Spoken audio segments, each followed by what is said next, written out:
This is the Chris DeGaulle Show podcast. Okay, guys, let's just rip. And Chris DeGaulle. Chris DeGaulle. Chris, thanks for being with me tonight. Chris DeGaulle. I'm joined now by Chris DeGaulle. Now, he puts the broad in broadband. It's Chris DeGaulle. Presented by Harvey Durham Insurance. Save big money monthly and get better health coverage at harveydurham.com. Friday, July 30th, and I thank you so much for downloading the Chris DeGaulle Show podcast. Coming up today, Daniel Horowitz of the Conservative Review podcast. He's senior editor at The Blaze. He's on fire about all the COVID rules and regs when he says something so much simpler is available to everyone. The therapeutics that are available, ivermectin specifically, is something all of us need to know and hear about. It's simple, it's cheap, it's readily available. He's on a roll today. You're going to hear from him. And our friend Chris Kobach. He's the former Secretary of State of Kansas. He's made a couple of runs at governor and Senate there. He is now running for Attorney General in that great state. He has written a piece at Breitbart on the border. You know, last night, if you saw it, maybe you did. We'll have some video of it later if you didn't.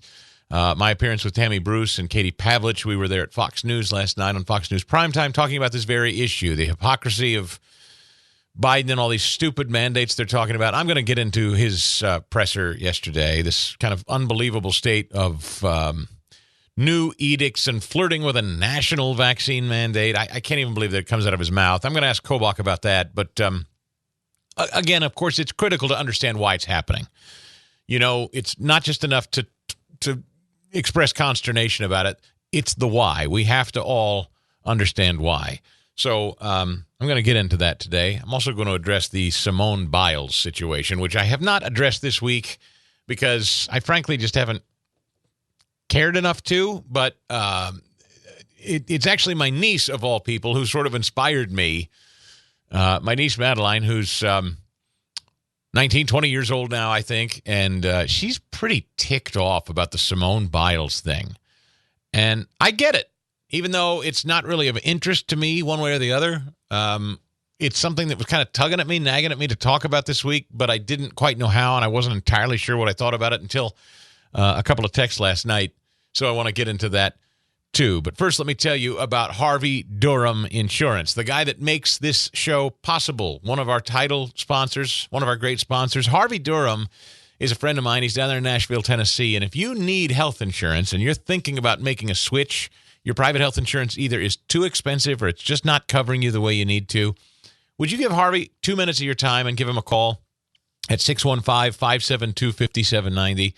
It won't take you but a couple of minutes for him to assess your needs and figure out whether, maybe you do have the best possible policy, or, hey, I know of one that's even better, that's going to give you better coverage and save you money too. It's a mission for Harvey, really. Open enrollment, I know it's been kind of a zooey time with a new administration, and people, you get comfortable with this stuff. There's a lot of bureaucracy and red tape to go through, and people are just like, forget it. I'm just going to leave it alone. Well, Harvey holds your hand through this whole thing, so it's never going to be like you're on your own to make all kinds of policy changes and fill out a bunch of forms. Harvey takes care of all that stuff. So when he tells you, I can find you better coverage, I can find it for less, he'll also walk you through the whole process. You ought to watch this video where Harvey and I talk about private health insurance. It's just 40 minutes or so. I ask him a series of different questions about the private health insurance market, people who are retired, people who have special needs and disabilities, people who insure small business owners, people who insure their employees if they own a small business. That's out-of-pocket money that's costing you a ton if that's you, and Harvey wants to help. Give him a ring. See if he can. It'll only take you a second. Tell him Chris said hi, by the way, and at least at bare minimum, thank them for their support and making this show happen every day. 615-572-5790. He's Harvey Durham, D-U-R-H-A-M. Health Insurance Harvey. You can watch the video of my conversation at chrisstegall.com. Go directly to harveydurham.com or call 615-572-5790. Boy, if ever there were a headline that was true, yes, actually a truthful headline written at the Philadelphia Inquirer, it's this one. You ready? Schools weigh masks this fall. For now, districts in region don't plan to require them. Feelings run high. That's about as true a statement as ever there was. That's about as true a headline as you're going to get. Masks not required for now. Feelings run high. And that's basically what we're dealing with. As Ben Shapiro famously put it, facts don't care about your feelings. But we are in an era of the feels, and there are a handful of Americans out there, more than a handful to be fair, but too many Americans have the feels about what's going on out there, and Democrats know it. As we've discussed, this is all about feelings. It has nothing to do with medicine. It has nothing to do with facts. It is about preying on people's feelings. There are enough people out there that have the feels about this virus. There are enough people that are easily convinced to feel fear and panic that they will do whatever they're told without question because they feel a certain way about it. They won't stop and have a conversation. They just feel a certain way. And because Joe Biden, Nancy Pelosi, and Democrats know that Democrats and the Democrat Party are built as a party of feelings, a house of cards that is nothing more than intentions and feelings, and never rooted in facts or outcomes, this is about as accurate as you're ever going to get a news story. Feelings run high. There's not a lot of factual conversation. There's not a lot of questions being asked, except, of course, here. So, Biden says yesterday, I tell you something, he's skating on pretty thin ice as far as I'm concerned. Grandpa says yesterday that he's trying to figure out. He's not real sure yet, but he's trying to figure out how he can get it done for everybody. Yes. Mr. President, thank you. Why not push for vaccine mandates in states, private companies, schools? Do you want to see those entities pass vaccine mandates? Well, I'd like to see them continue to move in that direction, and that's why I pointed out. I had asked the Justice Department to determine whether they're able to do that legally, and they can. Local communities can do that. Local businesses can do that. It's still a question whether the federal government can mandate the whole country. I don't know that yet. It's still a question. Now, if you weren't chilled by the Surgeon General and his misinformation campaign, I don't know what's more chilling than the pretend president saying he's taken a good hard look, and doesn't know yet if he alone can order every American to take an experimental drug. Are you chilled by that? If the guy telling you you're not allowed information that contradicts him, as they have the corner on the truthful information, and your freedom to make a good decision based on the information they give you will be taken from you if you hear contrary information. So only information we give you is the best information and truthful information. Any contradictory information will not be tolerated and be branded misinformation. If that didn't scare the F out of you, well, then Grandpa just upped the game. He just upped the ante, and he said, we're looking into whether or not we can make everyone in the country take the shot. We're examining that actively.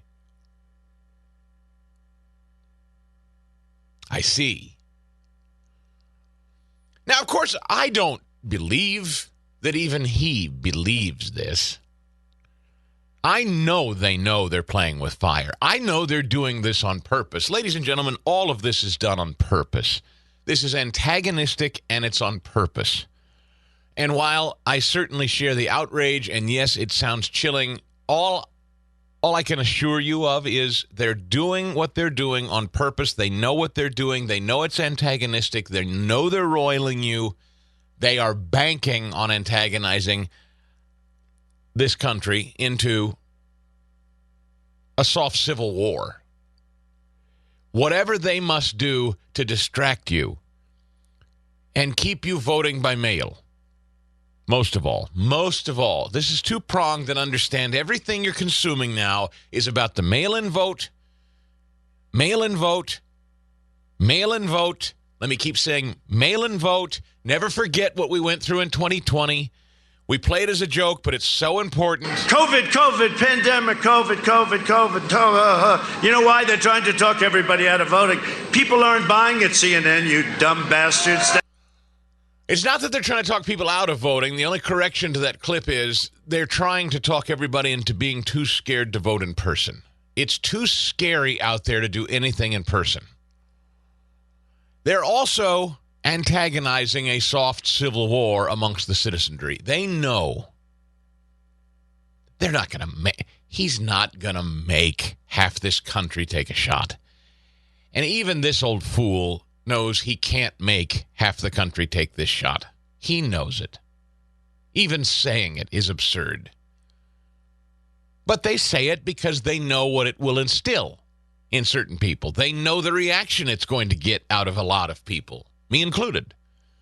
They're banking on people getting irresponsibly angry over this. I'm telling you, they're daring you to get irresponsibly angry over this. They're angling for another January 6th if they can.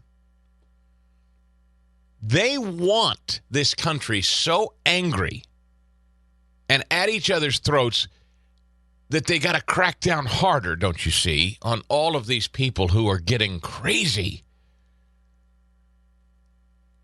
I'm telling you, it's classic gaslighting. This is the kind of thing that gaslighters do. They poke you in the chest, and they poke you in the chest, and they poke you in the chest, and they go, what are you so upset about? I don't understand. Look at crazy over there getting so angry, losing his temper. Oh, what's wrong with him? Don't you agree we should all do something about that angry guy over there? He's too angry. Hey, we're just talking about public health. Why are you losing your cool over there, man? That's their game. That's what this all is. There's a public health emergency, and people who aren't scared of it are the crazy ones. You're the kook for being angry. You're the kook for resisting this. You're the kook for questioning it. What you need to be is very, very afraid and subservient. Embrace the shot, embrace the mask, embrace lockdowns, embrace mail-in voting, embrace fear, embrace the notion that they take care of everything in Washington, D.C. And if you don't embrace those things, and that's antithetical to the way you believe as an American, what's wrong with you, you kook? You get it?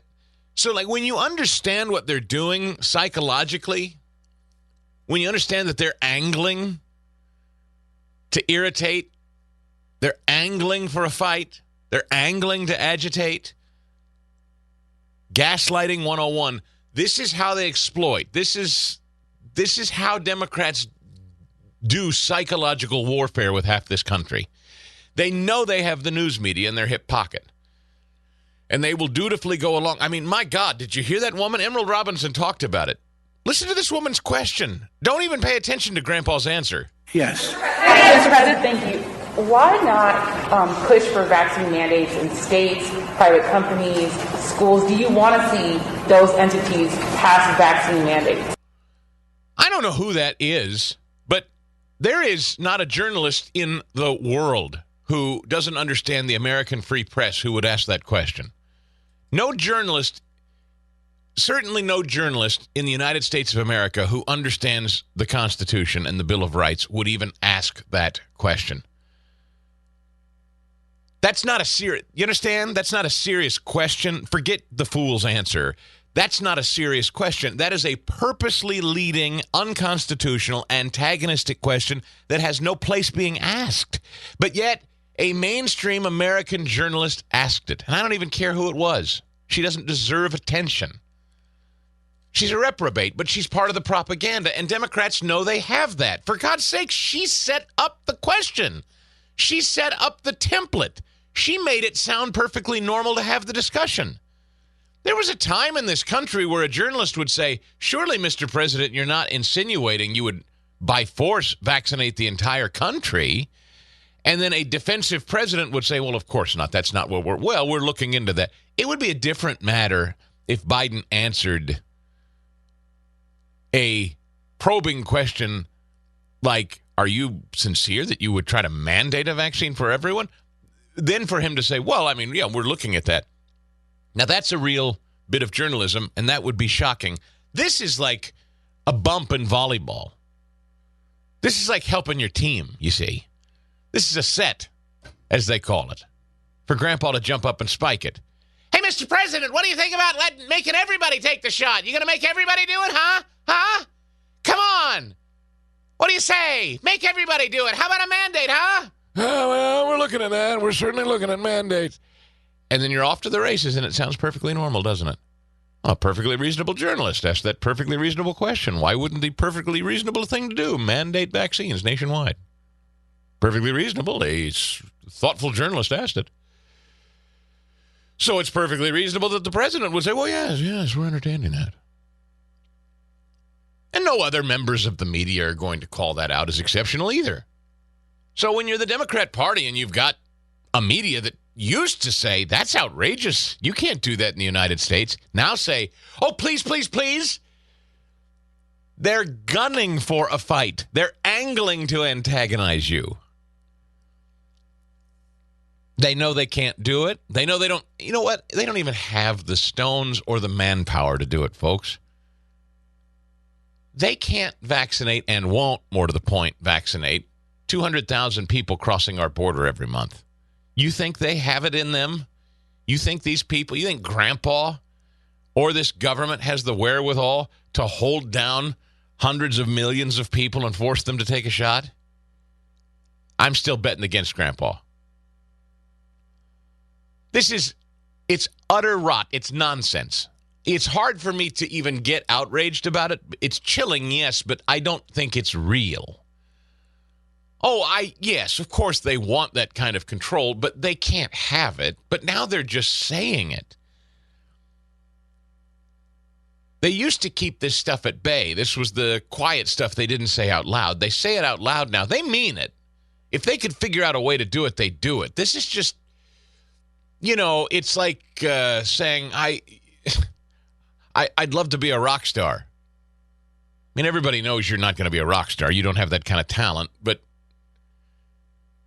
somebody who has maybe a dream that you think is completely unrealistic, but they talk a lot about it, and quietly in the back of your head, you listen to them over lunch or something, talk about this thing that they really, really want to do, and you think to yourself, there's no way you're ever going to achieve that. You're not, Yeah. That's what he's doing. That's what this is. But they say it anyway.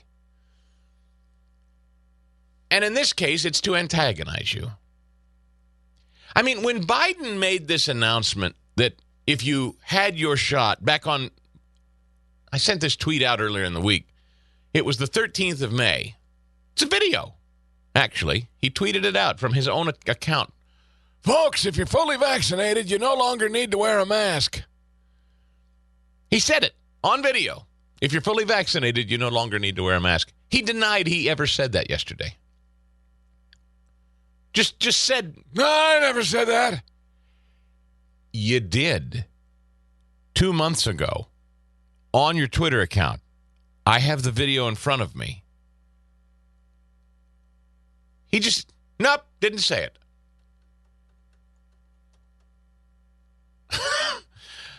So when Biden made that announcement, by the way, the 7-day moving average, 567 deaths nationwide, 116 million people fully vaccinated. That was on May 13th, all right? Today, when he says, or yesterday, when he says he's now ordering everybody vaccinated or not behind masks as far as he can affect it, and ordering everybody in the federal government to take the vaccine or suffer regular testing and isolation and whatever other designation he assigned it. The 7-day moving average, 296 deaths nationwide, 163.8 million people fully vaccinated. So, again, let me go over these numbers one more time because it matters. When Biden said, if you're fully vaccinated, you don't need to wear a mask, back on May 13th, 116 million people vaccinated. Yesterday, with the complete opposite announcement, 163. So 50 million more people have been vaccinated since he said, you don't need to wear a mask if you've had the vaccine. 50 million more. since he said, take off the masks if you've had the shot. 50 million people later, he says, put the masks back on regardless of whether you've had the shot. Back then, 567 deaths nationwide for the 7-day moving average. Yesterday, 296. Again, if everybody just kind of calms down and looks at this analytically and rationally, you see the myth in it all. You see the absolute lie in it all. It's not sincere. It's a huge distraction from $3.30 gas, from a wide open border, from everything costing more. It is to irritate, it's to agitate, it's to foment division and distraction from spending another $3 trillion on, quote, infrastructure. It's all designed to distract you because these people are wildly unpopular with the citizenry of this country. They never won this election legitimately. They are not the most popular administration to ever win an election. This has been a sham and a lie and a fraud from day one, and more people are waking to it. Even my Democrat Biden-voting mother, who got the shot, texted me last night, and here's what she said. This is a direct quote from my mother.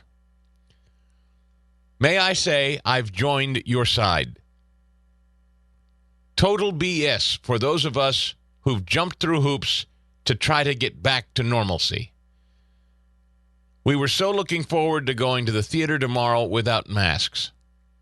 Why the hell? She lives back in Kansas City where a mask mandate has been reinstated, by the way. Mayor Q. That's right. Why the hell did I go through all of this if I can't enjoy life again? Please voice my outrage if you choose. This simply isn't right. I don't mind being told the truth that this may or may not work, but what ticks me off is that it was made to sound like a slam dunk. And it obviously wasn't. So my mother said, I got sick, really sick. I was so sick after vaccine 2, and now they're telling me, mask up like I never took it. That I'm not going to be able to enjoy the freedom of just going to the theater without wearing a mask. And now they're talking about wanting me to have a booster shot on top of it. She feels completely lied to. She feels completely tricked. Now, that's my Biden voting mother. And I'm not saying that anecdotal story is indicative of polling I have, but I will tell you that my mother is not the only woman, the only man, the only person feeling that way in the United States today. I assure you. Quick question. Yes. Do you think that's where she is geographically? Because it's been almost the exact opposite in people in my family. Well, no one's going to... Well, what, in person? Like in private conversation? Yes. So it's not... They aren't angry that the vaccine wasn't the answer. Like, it didn't unlock the door. They aren't angry. Instead, I'm still getting more encouraged from those people to get the vaccine. Well, look, politics is a hell of a drug. I mean, for some people, politics trumps reason. You know, politics makes people really stupid. It just does. Politics, people's loyalty and their fealty to politics will color every decision they make. They will die on the hill of lunatic. They will die on the hill of something that makes no sense. They will die on the hill of something they can't justify or explain. They'll die on the hill rather than for a moment succumb to the idea that their politics aren't correct. There are just some people that can't say, this didn't work out, it's not going well. Because that means their politics might be offended, or their stance might be weakened, or God forbid, the person they oppose might be right.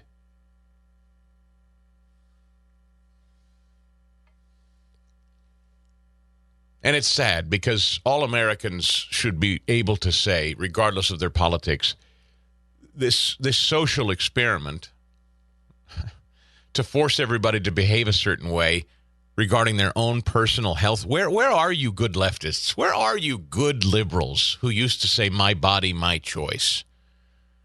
Where are you pro-choice liberals out there? Where are you people today? What is it with your boxcar herd mentality? What is that? Are you so wedded to this old doddering fool? What's he done for you? I mean, Donald Trump, I voted for Trump. I supported Trump, but I'm not emotionally wed to Donald Trump. If Donald Trump told the whole country to do something, I wouldn't sit here on this radio show and say, yes, citizens, everyone do what Trump says. That's mind-numb robot stuff to me. That's groupthink. It's I say to my kids all the time, my teenager, whenever he makes a dumb decision, oh, my friends asked me to do it. It's that old, would you jump off a cliff if your friends told you to jump kind of a thing. I raised my kids, and we talk about this all the time, about being an independent thinker, challenging the status quo, asking questions of those in authority. You want that in people, don't you? You want that for everyone. You want authority to be challenged. You want questions asked when questions arise. Are you so loyal to your politics? Are your politics that important? I mean, I guess for some people, and politics just makes people stupid. There are a lot of people that think they're political that are really quite dumb, but they think they're smart. And it's passion. It's their passion for their politics, but it's not thoughtful, not in the least. But most of all, it's all done. All of this, folks, is done as a distraction. It's to divide us into camps. Because, sadly, Democrats know that there are a whole lot of people, millions of people, like you said, Eddie, who, yes, their passions run so deep for their hatred for Donald Trump and the insurrectionists of January 6th that now, taking whatever position is necessary on a vaccine, they'll do it if it means opposing those Trump people. That's what they view it as. Never really putting two and two together that we've got a wide open border and hundreds of thousands of people that aren't Trump voters who aren't getting the shot and being spread all over the country. They won't answer that. They won't explain that. Those aren't Trump voters. Those aren't insurrectionists. Those aren't red staters. Those are illegals by the hundreds of thousands, millions a year, spreading the variant, not getting the shot, not being forced to get the shot. Those people's that's what I mean. Politics makes people stupid. Leftists are so passionate about Biden and fighting you Trump people, you idiot Trump people. They'll blindly do whatever they're told. I mean, my mother's woken up to it, thank God. But getting jiggy with it. I feel I should probably talk about something else that I haven't really addressed this week, only because it was something that it bugged me this week. It nagged at me a little bit, but not enough that I thought I was going to really address it or bring it up. And then I got a text, actually, last night from my niece, who is a college-age woman. She is, I think she's pushing. See, now I'm going to forget her age. I'm a bad uncle. But she'd be going into her sophomore year of college. What would that make her? 19, 20? I know she's not legally drinking yet. That's all I know for sure. I would think like 20. Young woman. She texted me something that confirmed what was nagging at me, and I will say only that I have two admissions about this. One, I haven't paid any attention to it. Two, it's not particularly interesting to me one way or the other, so I have a very difficult time talking about things that are not interesting to me. First rule of talk radio is if you're going to do a show, you need to talk about things you care about.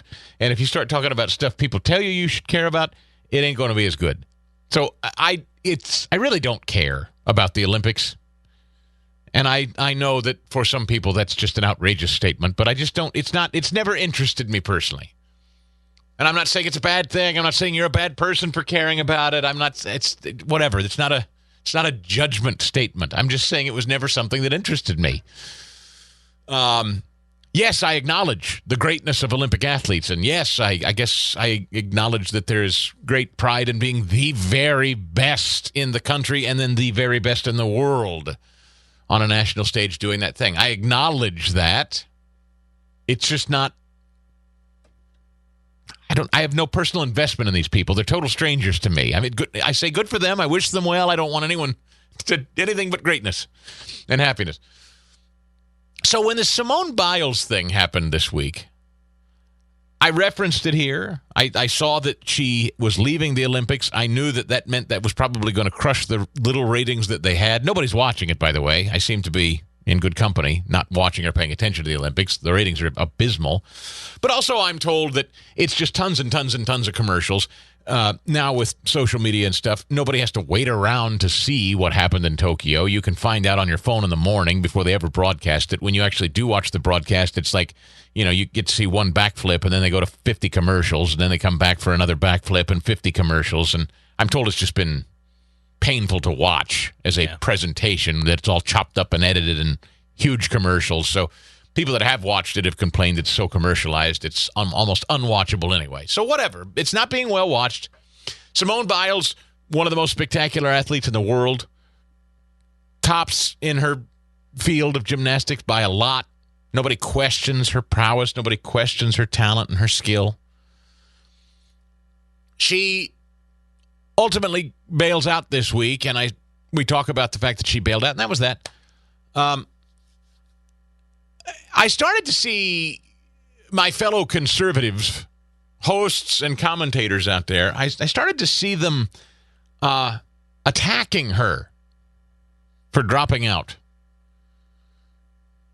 And I have to tell you that I found that really curious. And I didn't really address it when it started happening, and I guess I wish I should have earlier.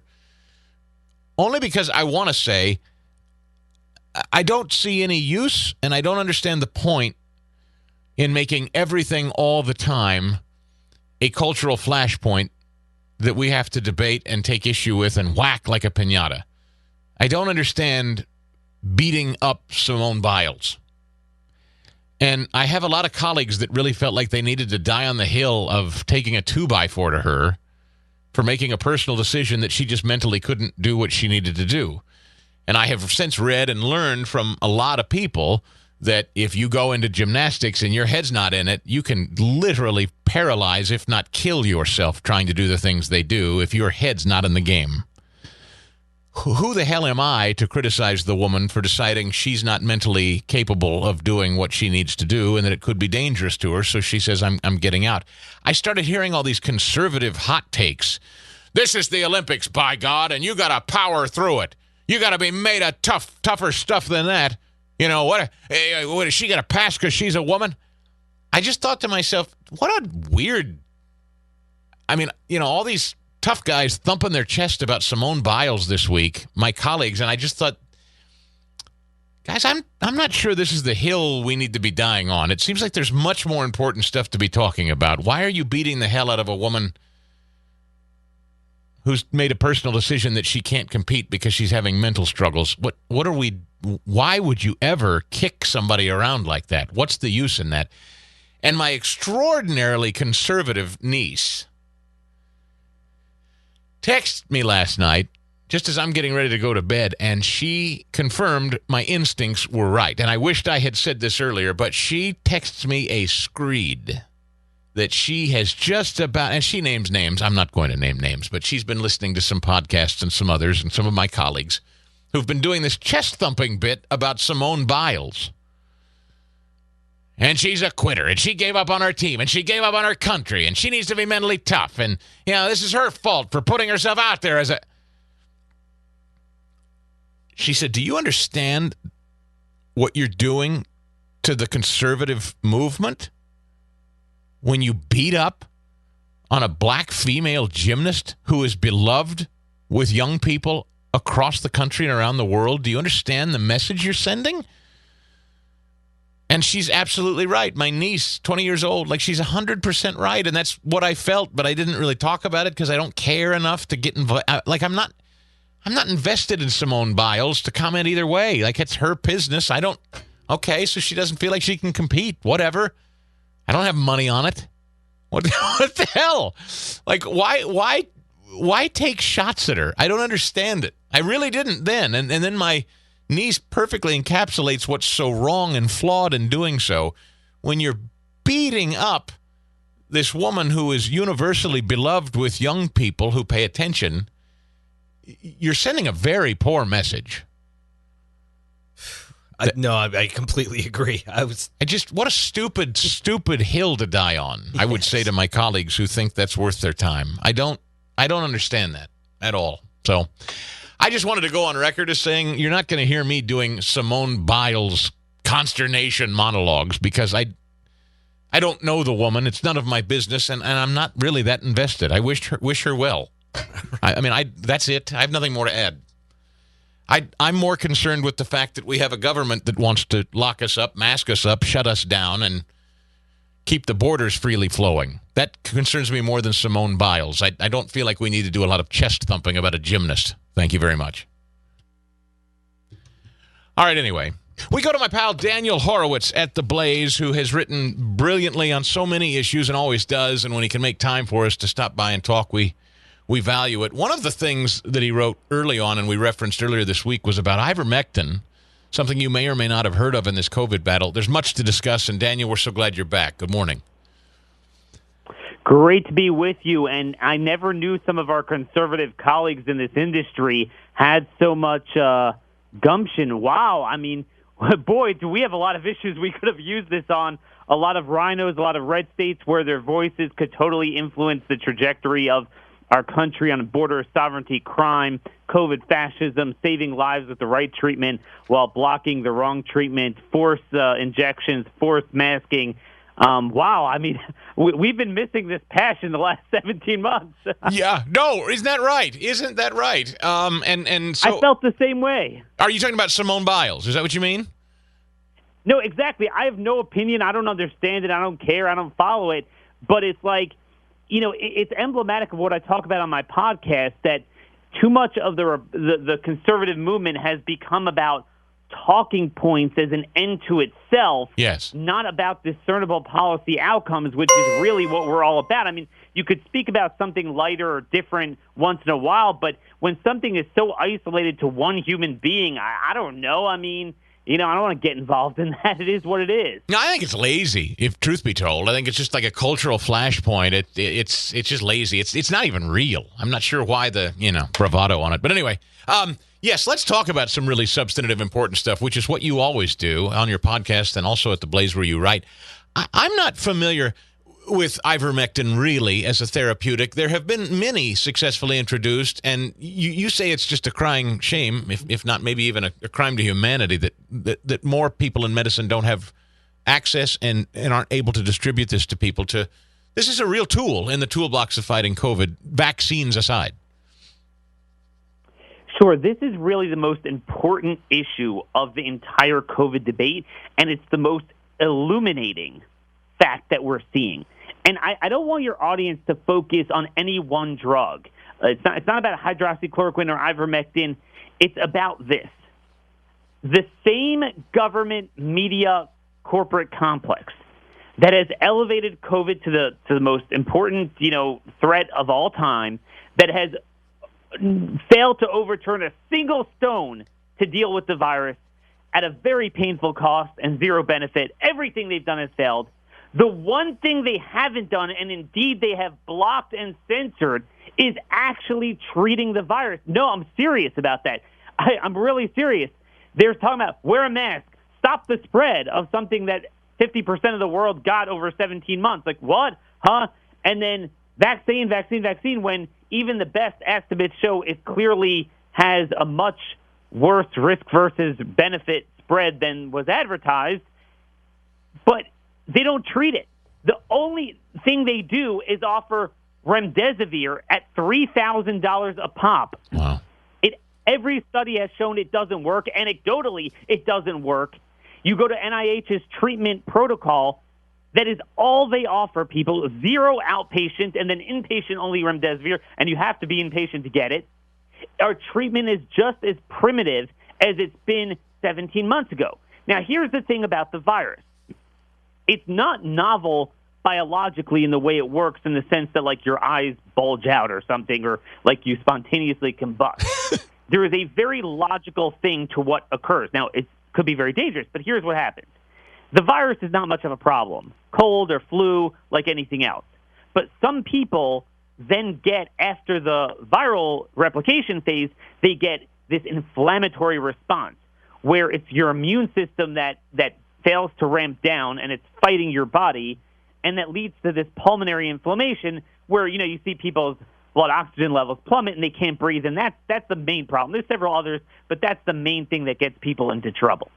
And particularly those men that are above a certain age, more men than women, and certainly those with diabetes and heart disease. It becomes a cardiovascular issue, right? It's an inflammatory issue is really what it is, as I understand it. Well, cardiovascular, I think, is even less common. It's probably more serious, more deadly. But a lot of people, maybe they even survive, but they have a very rough go at it where they can't breathe. They're on high-flow oxygen for a while. Some even have to go on ventilators, and some do die. That's the most common problem that has made this, I would say, for certain segments of the population beyond the typical bad flu that we've seen. That's what needs to be dealt with. So, in March, it kind of talked, it's like a clever running play in football. Wow, that took our defense by surprise. But now we could see it coming a mile away. We know exactly what's going to happen. So we're testing like a bunch of hyenas like we've never done. Why not reap the benefits of testing where you could detect it early and write a prescription right on the spot? Instead, we are doing no outpatient treatment unless you have a very good doctor that is doing this, but there's very few of them. And they're like, go home, isolate. If you can't breathe, go to the hospital.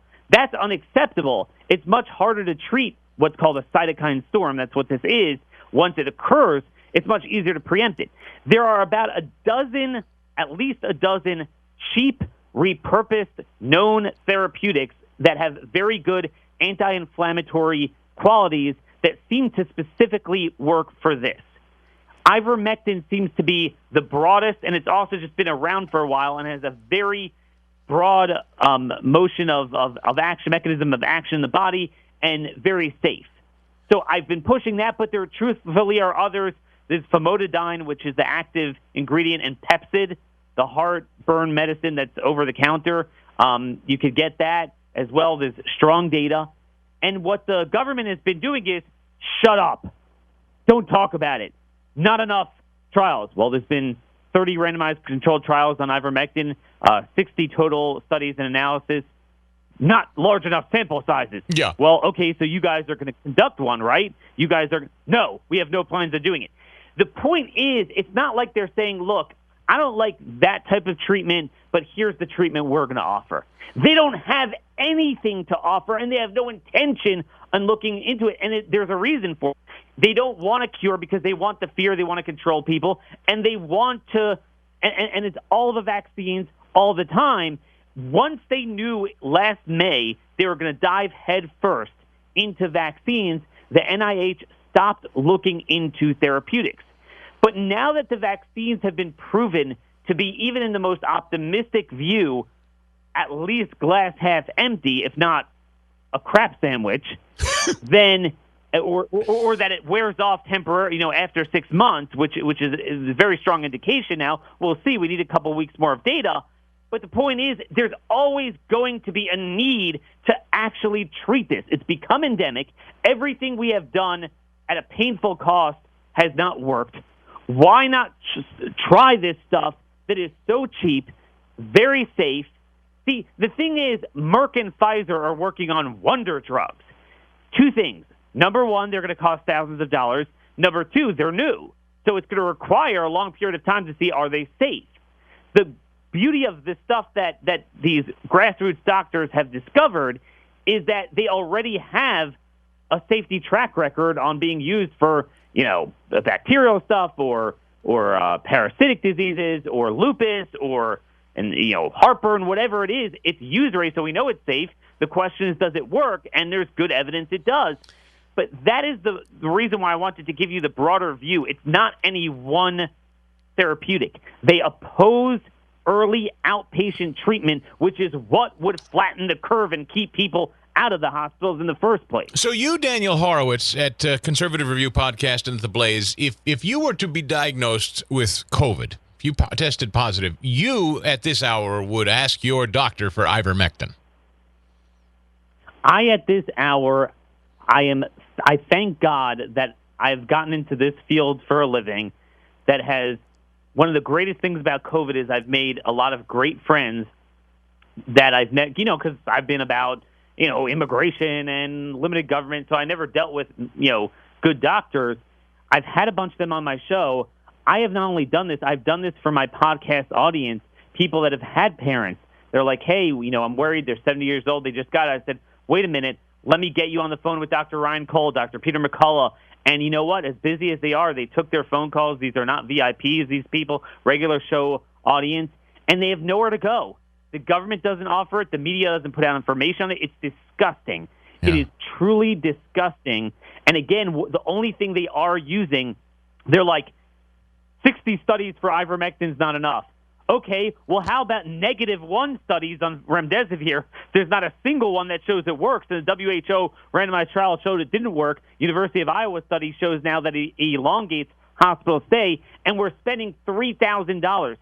Every state legislature needs to hold a hearing on this and bar the Department of Health from funding this stuff and make the other things available over the counter.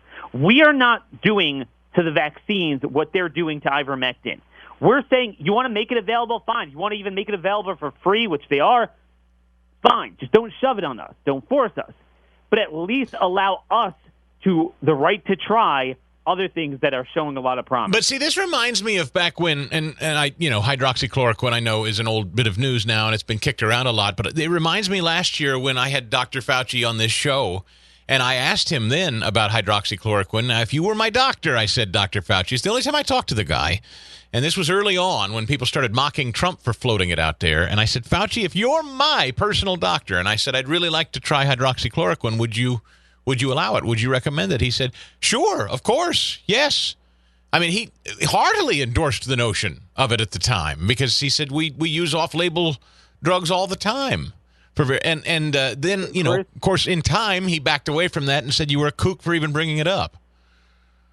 What was the date of that interview? May of 2020, right? It was so March. It was around then when they dove headfirst in the vaccine, they realized that they were going to be able to get into the end zone, and that's when they just stopped. NIH stopped. Can you imagine we've spent trillions of dollars on this virus, and nothing has gone into investigating repurposed therapeutics that work? No, not a dime has gone onto it. So that's the thing. Now we know this wasn't about hydroxychloroquine. It's about anything. And let me say another thing. They to this day won't even promote vitamin D. Again, and I want to be clear with your audience, I'm not saying if you get COVID and you have low levels, within a day you could save yourself with vitamin D and zinc.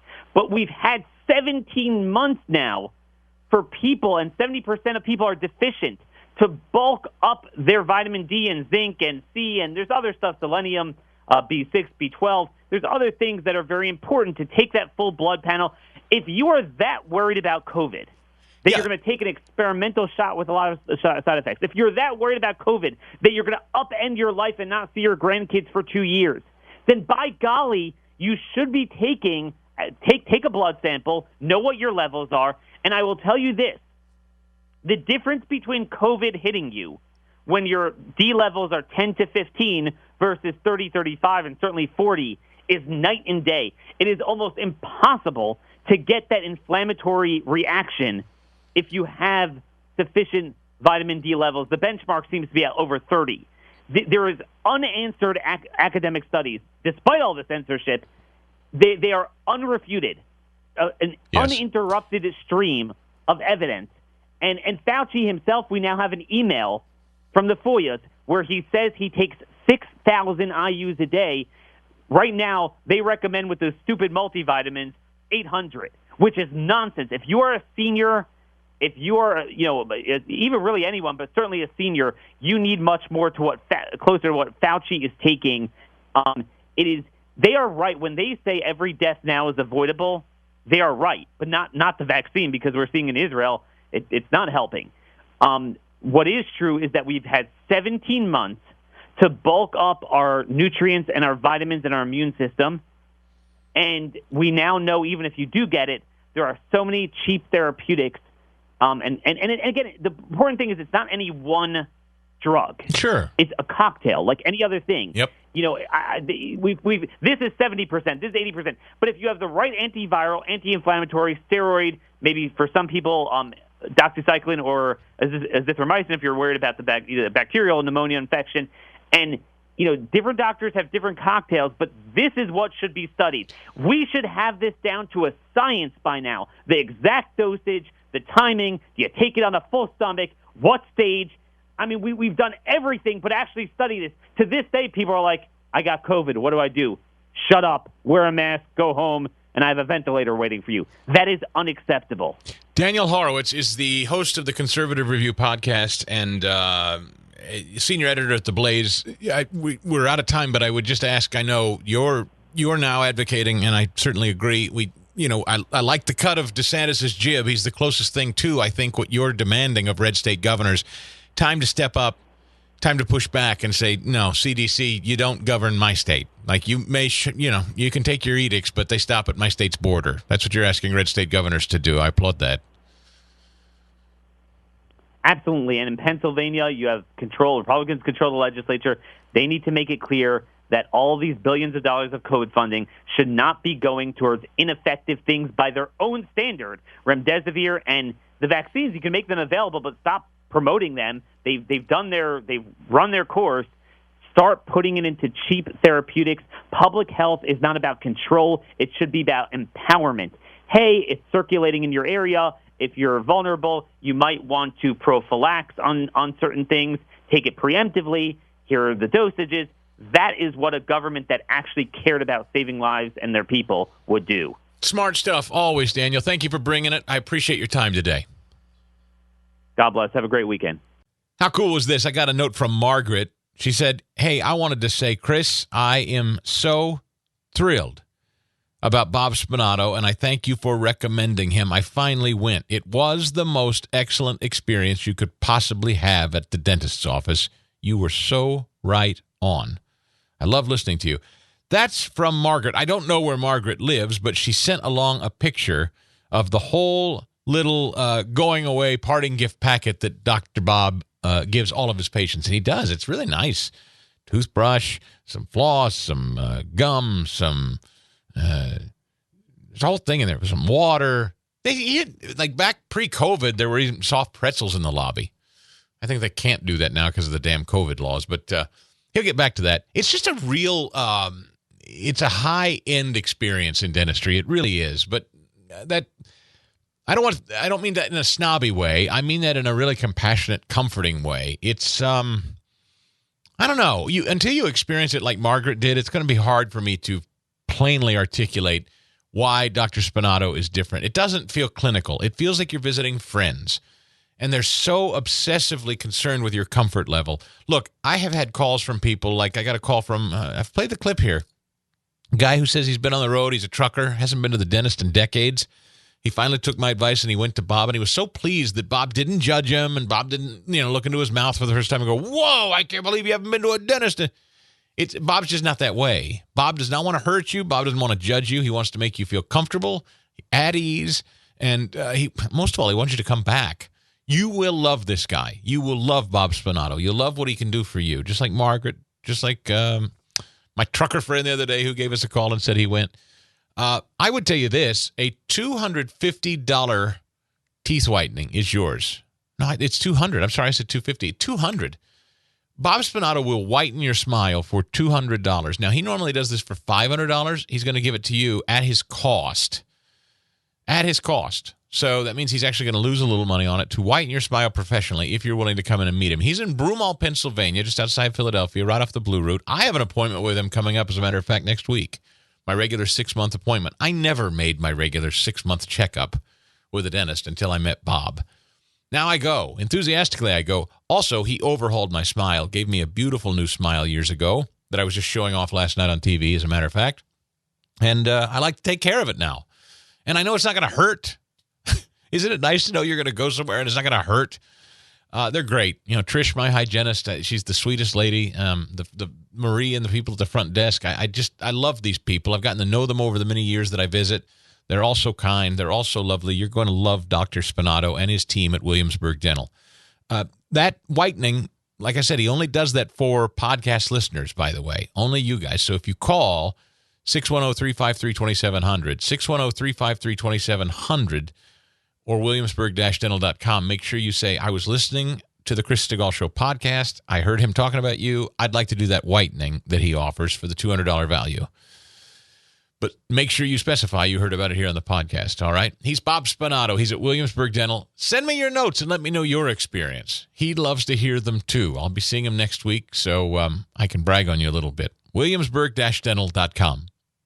He's been a friend of this show for, I think as long as I've been doing a show. And so pleased to use him as a resource whenever he writes anything or has anything to say.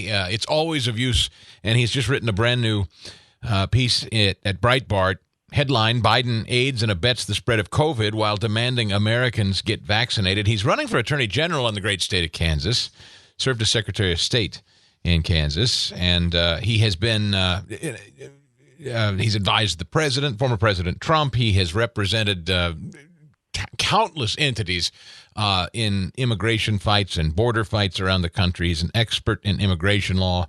He's Chris Kobach, and he joins us again. Mr. Kobach, so glad to have you back. Great to be with you, Chris. So this is something that I've been just screaming about all week long is the obvious silence of what Victor Davis Hanson puts at 2 million, if he does the math right. The former acting director of ICE said we're already at 1 million for the fiscal year, those crossing the border illegally. Victor Davis Hanson says it's a small metropolitan city. Well, it's not even that small, 2 million. At this clip that would be crossing into the country illegally. And we all know darn good and well, Chris, there's no vaccine standard. Ronald Vitello said, no, they're not. It's not like there's doctors standing at the border ready to give shots. That's not happening. So it's just every thinking American understands what's going on, right? Yeah, I mean, the hypocrisy of the Biden administration is just stupefying. If we really are concerned about the Delta virus and the increases in cases, then why is the Biden administration releasing tens of thousands of COVID-infected illegal aliens into the country? We're at a 21-year high of border crossings per month, just shy of 200,000 a month. And those are the ones where the Border Patrol encounters the alien and is able to stop and or process the alien into the country. But there are also the gotaways, as they call them, those who were seen entering the country, but they got away. They weren't apprehended. And that number could be 3 times as large. But the point that I was making in my Breitbart piece this week is, look, that we know that there are very high percentages of COVID infections among people coming in. The Border Patrol does not test the vast majority of people coming in, and the Border Patrol does not force them to get vaccines. However, the RGV sector, which is the Rio Grande Valley sector down near Brownsville, Texas, has been doing some testing of limited numbers of illegal aliens coming in. And of their testing of that subset, we now know that there was a 900% increase in COVID infections in the first 2 weeks of July. We don't know what the total number is, but it is certainly in the tens of thousands coming in and just being escorted into the interior of the country. And on Monday in La Jolla, Texas, at a Whataburger restaurant, a group of illegal aliens was observed spread, coughing, sneezing, obviously infected. They were infected. They even told law enforcement that the Border Patrol released them, knowing they were infected, and they had been staying at a hotel next door that was also full, that was booked up by Catholic Charities and full of illegal aliens infected with COVID. And here we are, the Biden administration telling U.S. citizens, shut up, do what we tell you, get vaccinated. And meanwhile, they're releasing the country tens of thousands of COVID-infected illegal aliens. And making our fellow Americans, even more disgustingly, the enemy. I mean, it's like this invasion is not alarming, but they're alarmed at people in Branson. And they will write actively about it. Like that's the horror the country faces. People partying in a pool at Lake of the Ozarks. Yeah, it's unbelievable. The American citizen is almost always seen as the villain here by the left-wing ideologues who are running the Biden administration. And, let's also remember, Chris, it's still the policy of the federal government that if you or I or any American citizen listening to this broadcast, if we take a vacation or we, for whatever reason on business, we leave the country, we cannot come back into our home country without getting a COVID test. However, if you are an illegal alien, come on in. No test is required to enter the United States, and you will be turned loose and maybe even bused or flown to your preferred destination, courtesy of the American taxpayer. Again, hypocrisy. The American citizen is treated far worse and treated differently than an illegal alien coming into the United States. The notion that, we were talking about this last night. I was on Fox with Tammy Bruce and Katie Pavlich, and one of the things they were bandying about was this notion that Kamala Harris is in charge of the border, and she's going to get to the, quote, root causes of this. And now I didn't have a lot of time, as these cable news segments often go. They're short. But one of the things I wanted to bring up was Mexico's cooperation with the Trump administration on this was actually pretty stellar. And the second it looked like Grandpa was going to become the president, however he gets there, boy, they let up on that, didn't they? I mean, that changed the dynamic huge. To take Mexico out of this seems absurd. They were pretty critical to it, were they not? They were essential. And then what has happened is the Trump policies that were effective at the border and in the interior have been completely wiped out, intentionally wiped out. And that's why I believe the Biden administration doesn't call this a crisis, because a crisis is an unplanned event, something you didn't expect. They knew they would dramatically increase the influx of illegal aliens. They just didn't know how large it would be. And the Remain in Mexico policy, as it was called, was simply this, that Trump had. And that is that if you come to the United States and you make a claim of asylum, which, by the way, that's the way the vast majority of illegal aliens are coming in now. They come in and they say the magic word asylum, and they are granted permission to live in the United States until their asylum hearing, and that may be 1 or 2 years down the road. And they, of course, disappear, many of them. And 90% of them, 90% plus, are denied asylum. Well, the Trump administration said, if you're going to make an asylum claim, you have to remain in Mexico. You can wait in Mexico for your hearing. And that reduced the flow of people making these false claims, and it also protected the American public and the American system against people just coming in and then disappearing. Biden, as soon as he took office, or shortly thereafter, ended the Remain in Mexico policy, and that message immediately was transmitted to countries south of our border. Come on in. They're going to let you in if you just say the magic word asylum. And never mind, that you won't be tested as to whether your asylum claim is legit at the border. You're going to be allowed in. And maybe if you show up at a hearing years down the road, they might ask you about it. Chris, you know the Constitution, you know the rules of the laws of our land better than most. So I've been asked this question a lot over the years, and I've never really understood how to explain it and why or why not a governor like a Greg Abbott of Texas or a Ducey of Arizona, why can they not physically intervene themselves with wall building or National Guard stationing? Can they? Or I've also heard it debated that they cannot. What's the policy there? So they absolutely can in some ways. So Governor Abbott is correct in saying he can and will build, they're describing it as temporary walls using chain link and razor wire. But yes, they can. Absolutely. A governor can protect the borders of his or her state. They have that authority. Also, states have the authority to do a variety of things that discourage illegal immigration. I drafted the SB 1070 law 10 years ago that, of course, made all the news when Arizona went to the Supreme Court. Supreme Court approved the portion of the law that said police officers can temporarily detain people who are being stopped for traffic violations or some other violation. And if they have reasonable suspicion that the person is illegally in the country, they can call the 24/7 hotline that the federal government, thank goodness, still has to see if they're illegally in the country. So states can do that. States can require E-Verify, which a half a dozen states now do. I wish Kansas and Missouri did, but this is a good thing to call your legislator about. Require E-Verify for private businesses so that their workforce is legal and they're not, illegally forcing U.S. citizens out of the competition because illegal aliens are taking those jobs. There are many things. They can deny benefits, public benefits to illegal aliens, and they can enforce, state and local law enforcement can enforce state laws against illegal aliens, which is something that Governor Abbott is doing in Texas or is directing counties to do. So there is a lot that a governor can do, and there's a lot that a state attorney general can do as well. Especially bringing lawsuits against the Biden administration in this lawless time. This really is an era of federalism if it's applied. This needs to be. I think this, COVID and critical race theory both have kind of collided. I talk a lot about both on the show. It's become a national discussion, both borders, immigration. These issues seem to be now falling on governors. And the theme of many shows I've done are what are governors' roles? What are governors' roles in lockdowns? What are governors' roles in mask mandates? What are governors' roles in blocking the CDC from ordering schools to do certain things? It's so interesting to watch everything from, transgender athletes and that debate to mask mandates for schools and all of these things that governors are injecting themselves in appropriately or saying, oh, no, I'm powerless to stop it. This is the era of the governor, isn't it? You're running for attorney general in Kansas. What do you say about that? I know Eric Schmidt across the border in Missouri, for instance, he just recently launched a couple of preemptive lawsuits at St. Louis and Kansas City over their new mask mandates. What do you think about that? And by the way, would you entertain that as an attorney general yourself?